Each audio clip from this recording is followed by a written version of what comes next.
চোর চুরি করতে গিয়ে চোর মৃত্যুবরণ। এটা আমার সোনার বাংলাদেশ, এটা আমার সোনার বাংলাদেশ। একটা মান্দার গাছ নাকি কারেন্টের খাম্বা, মানুষ কিন্তু দেখে। মানুষ যদি চোখও অন্ধ থাকে, মানুষ যদি অন্ধও হয়, সে কিন্তু হাতায় হাতায় দেখে এটা মান্দার গাছ না কারেন্টের খাম্বার গাছ, না ইলেকট্রিকের বৈদ্যুতিক ইলেকট্রিকের খাম্বা। চোর চুরি করতে গিয়ে কারেন্টের শর্টে মৃত্যু। এলাকায় এলাকায় চোরের যে মৃত্যুতে এলাকা, পুরো এলাকা শোকে শোকে শোক পালন করতেছে। চিন্তা করলেন, একটা চোর চুরি করলো, একটা চোরের জন্য একটা এলাকা নিরাপদ নয়, একটা চোরের জন্য পুরো একটা এলাকা আতঙ্ক। সেই আতঙ্ক বিরাজটা কাজ না করে চোরটা যে মারা গেছে, সেই চোরটা যে মান্দার গাছ ভেবে বিদ্যুতের খুঁটিতে উঠছে, অথবা পোলে পোলে যে কারেন্টের যে বৈদ্যুতিক তার যে যায় যে খাম্বা, সেই খাম্বায় উঠেছে, উঠে সে মারা গেছে। আমার একটা ঘটনা মনে পড়ে গেল। এক ম্যাজিস্ট্রেট একটা চোরের বিরুদ্ধে রায় দিছে, চোর চুরি করছে, চুরি করার পর চোরটা মারা যায়। তো ম্যাজিস্ট্রেট রায় দিছে, যেই বাড়িতে চুরি করছে সেই বাড়িওয়ালার দোষ দিছে, যে বাড়িওয়ালা যদি অলটা যদি শক্ত করে বানাইতো, তাহলে চোর চুরি করার সময় অলটা ভাঙিয়া চোরটা মরে যেত না, মারা যেত না, তাহলে চোরটা জীবিত থাকতো। তো ম্যাজিস্ট্রেট রায় দিছে বাড়িওয়ালার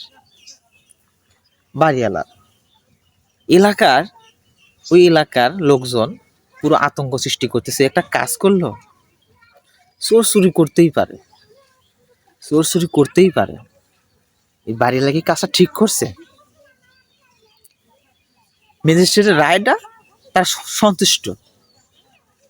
একবার দোষ হলো না যে চোরটা চুরি করতে যে গেল, একটা অলটা যে ভাঙা চুরি করলো, কি কারণে চুরি করতে গেল তার বিরুদ্ধে কোনো ব্যবস্থা নিল না, অথচ বাড়িওয়ালারে রায় দিয়ে দিল, কেন দেওয়ালটা শক্ত করে বানালো না। ঠিক এই গল্পের মতনই আমাদের একটা ঘটনা দেখলাম,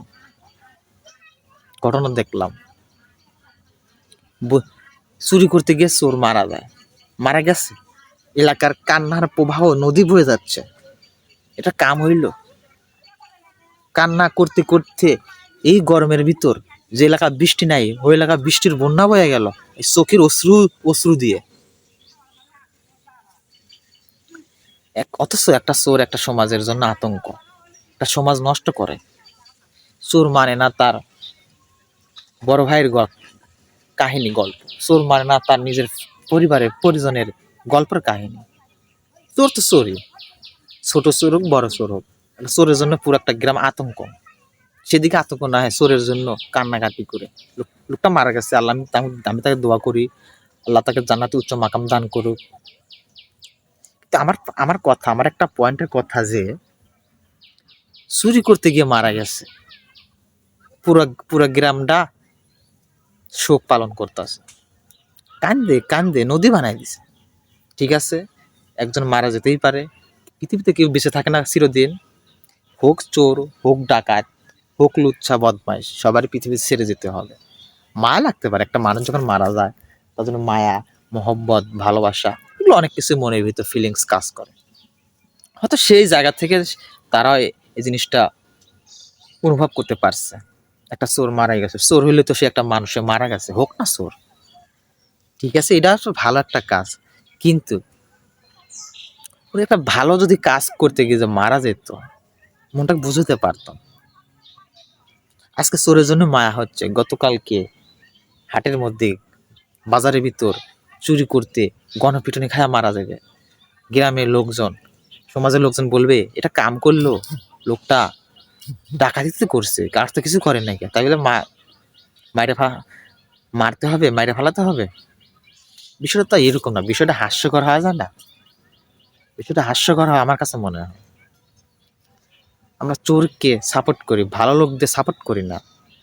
তিনি মারা গেছে, আমিও তার জন্য দোয়া করি, আল্লাহ তার বেহেশতে দান করুক, উচ্চ মাকাম দান করুক। আর কি দোয়া করবার চাই? আর কিছু দোয়া করবো?